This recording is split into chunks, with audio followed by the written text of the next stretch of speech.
Hey everyone. Today we're going to be checking out Axer 2. It's the latest release from Study Sound Audio. It's the follow up to their original guitar mini processor release, the original Axer. The guys over at Study Sound were kind enough to send me a review copy. So for the last couple weeks, I've been integrating it into my workflow, seeing what I can get out of it, and I'm here to tell you a little bit about it. Some of you may know most of the work I do is in post production audio, uh, film scoring, composing for film, games. I'm the composer and sound designer for the Army Game Studio. So very often I have quick turnarounds for projects or last minute changes that have to be done. So being able to work inside of a virtual instrument gives me tons of flexibility for adjusting on the fly, changing things as needed. I can play guitar. Nothing as good as some of the kids these days, but having access to a virtual guitar gives me the ability to write things that I typically wouldn't be able to play on a real guitar. And sometimes there's things that I can play on a real guitar that I just haven't figured out how to program yet. Kind of gives you the best of both worlds, or at least for me. And then sometimes I'll just layer the two. For this, what I did is I wrote a short track to kind of give you the best idea of it in full context of a mix, full production, vocals, everything. By and large, all the rhythms, even some of the leads that you hear are all Axer.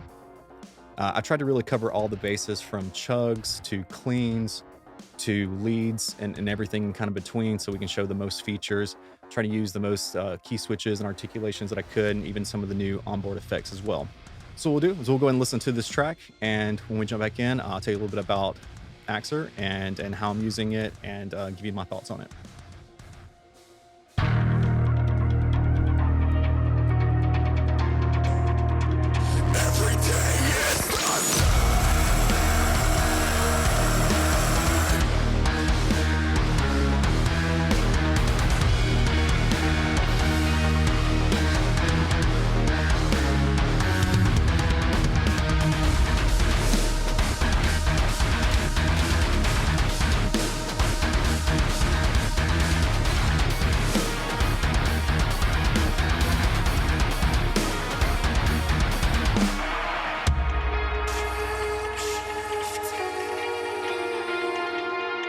Before the eyes of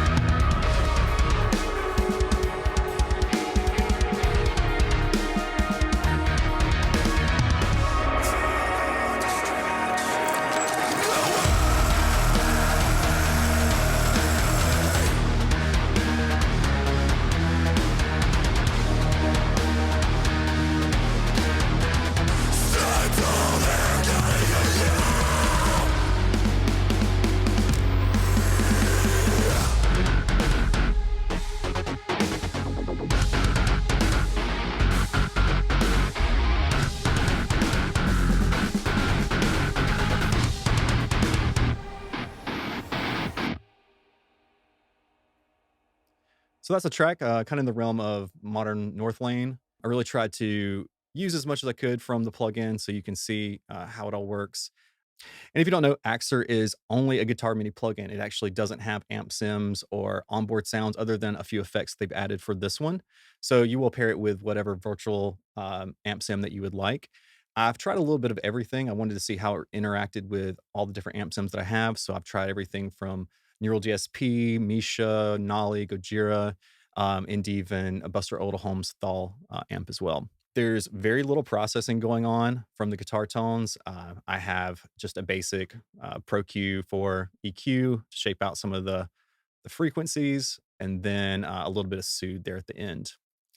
And then on the guitar bus, all we have is another probably it's a little bit more processing for the EQ, and then SSL compressor and a multi-band compressor with some imaging at the end. So kind of light for the most part. So what we'll do is we'll run through some of the solo sounds of the guitar, and then we'll show what they sound in context with just like the drum and bass, and kind of remove all the production in as well.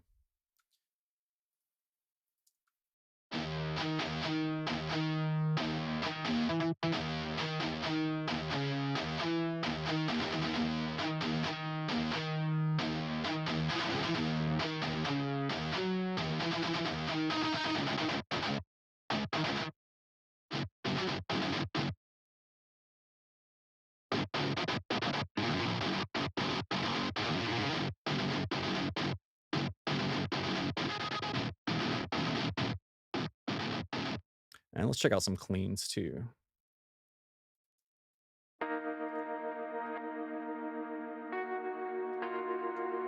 Pretty sure I use the bridge pickup for these, and the neck pickup for more of the heavier chugs and djenty stuff.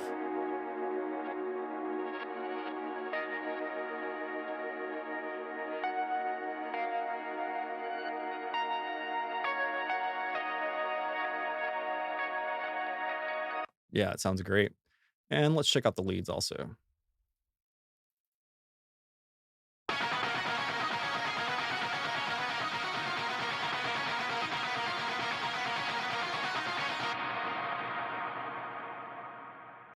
And now let's check them all out in context with just, let's say, the drum, bass, and guitars.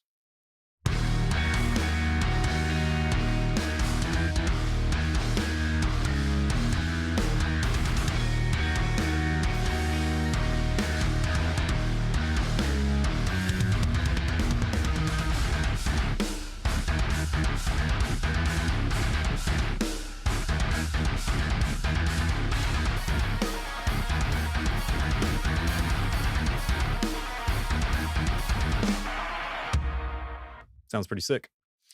So, kind of diving into Axer itself, what I what kind of stands out to me, at least, in comparison to a lot of other guitar MIDI processor plugins, is that it's just simple. It's pretty simple to use. I haven't utilized everything in here yet. I've only had it for a little over a week or so, but I can say, coming from at least some of the other competitors in the market, it's pretty easy to get into. Starting right here at the beginning, you do have some quality of life features in terms of like being able to adjust your pick attack, the chug level, the release. These are all pretty important to automate these things as much as possible, because even just changing the pick attack a little bit will give drastically different tones into whatever you're programming. All of these are able to be automated via just right clicking and learning the MIDI CC. If you're coming from Axer 1, you might notice that we are in Contact now. So if you like Contact, it's super helpful just to have this built into all your other Contact libraries as well. Some other things here, we're able to change the pickup selection from bridge to neck. There's the force legato option and some other options here I haven't really played with in terms of velocity randomizing. Over on the effects page, I try to integrate most of these as I could. So I did integrate the ring mod, delay, and the phase drive into some of the cleans that I had there that I showed you just a few minutes ago. I don't think I used the equalizer. Actually, maybe I did. It looks like it's turned on here. So maybe I did for some of the heavier stuff. Nice additions to Axer 2. And then some new additions as well is going to be the riff library. I haven't actually hadn't checked out any of these, but from what I understand, this is a really good learning tool to be able to dive in to see how a pro at programming would program the different key switches, because there are a lot of key switches, and those are right here. I really like that you get a lot of different articulations. Most are kind of geared towards metal music, which is fantastic if you're into that. Everything from a gent chord to all your palm mutes and bar chords that you would typically expect, even some rakes, pick scrapes. Those you don't find in every single guitar MIDI library. So I didn't use all of the key switches in here, obviously, but I tried to use the most that were applicable for this. And then another thing that I would say to note is definitely playing with your velocity layers. They've done a great job about setting different pick attacks and at different velocity layers. So adjust them, because what you think might be, sounding great at 127 or 120 might sound better at like 70 or 80. Other than that, it's been very stable. I haven't had any issues with it at all. And to be honest, it hasn't been very taxing on my system, I've noticed. And there are a few more features that I haven't really got to dive into, but overall, it's pretty simple. It kind of gets you where you need to go really fast. And yeah, if you're looking to pick up your copy, feel free to use my code CSD10 at studysoundaudio.com, and they'll give you a nice discount there. And again, I'd really like to thank Alan and the guys over at Study Sound for letting me review this and give me my thoughts on it. And yeah, hope you guys pick it up and enjoy it. Take care.